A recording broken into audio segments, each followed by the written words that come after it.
The African-centered perspectives behind Tuma tools. The principle of 4. All principles work together to promote life, and in this video we'll be looking at education, the shield principle.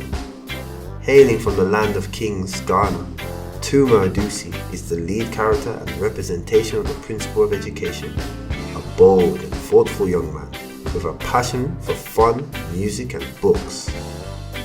The main components of the principle of education is inspired by Amos N. Wilson, Marcus Garvey and Umar E. Fotonga, where Amos used education to empower our people, Marcus used education to progress our people, and Umar uses education to protect our people.